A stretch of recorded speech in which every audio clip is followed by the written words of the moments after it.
Everyone, চলো আজকে তোমাদের সাথে একটা ছোটো মাছের রেসিপি শেয়ার করি। এই দেখো, মাছগুলোকে প্রথমে ভালো করে ধুয়ে নুন হলুদ মাখিয়ে নিয়েছি। এই যে এটা হচ্ছে মৌরলা মাছ। মৌরলা মাছের রেসিপিটা করার জন্য এই ছোটো ছোটো করে আমি যেখানে আলু, বেগুন, ডাঁটা, একটু ঝিঙে কেটে নিয়েছি, আর তার সাথে নিয়েছি এই যে পেঁয়াজ, আর এখানে একটু নিয়েছি লঙ্কা, পাকা পাকা একটু লঙ্কা আর জিরে ভেজে ওটাকে বেটে নিয়েছি। চলো মাছগুলোকে প্রথমে আমরা ভেজে নিই।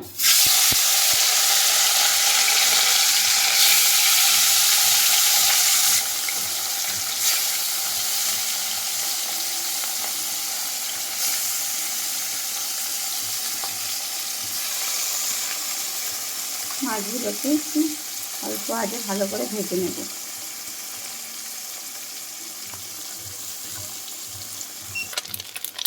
মাছগুলো মোটামুটি ভাজা হয়ে গেছে, উল্টে পাল্টে আমি ভালো করে ভেজে নিয়েছি। দেখো, এবার আমি একটা পাত্রে মাছগুলোকে তুলে নেব। মাছগুলো তুলে নেওয়ার পর এই তেলের মধ্যে একটু কালো জিরে ফোড়ন দিয়ে দিলাম। এবার একে একে সবজিগুলো দিয়ে দেবো।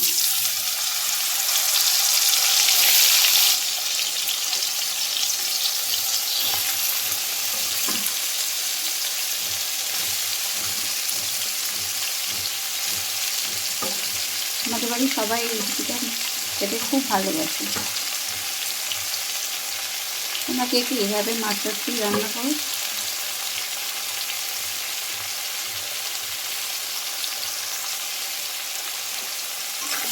এবার এবার এটাকে ভালো করে নাড়াচাড়া করবো, ভাজা ভাজা করে এর মধ্যে সামান্য একটু নুন দিয়ে দেবো। পরিমাণ মতো নুন দিয়ে দেবো।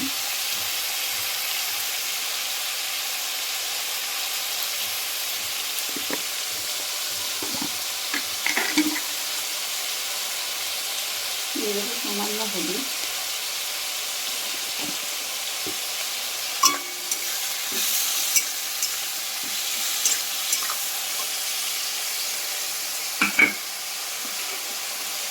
এবারে কিছুটা পেঁয়াজ দিয়ে দেবো। সব দিয়ে একটু ভালো করে নাড়াচাড়া করে নেব।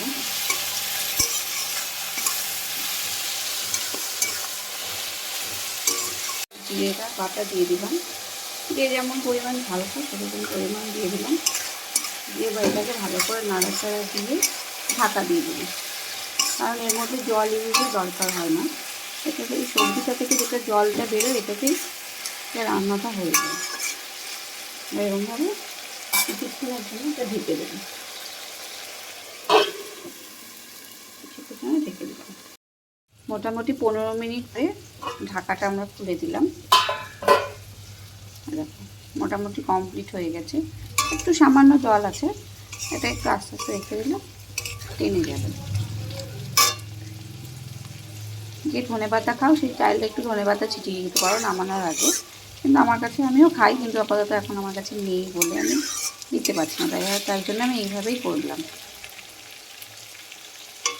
রেসিপিটা একবার বাড়িতে ট্রাই করে দেখতে পারো, ভীষণ টেস্টি, গরম গরম ভাতের সাথে ভীষণ টেস্টি লাগে খেতে।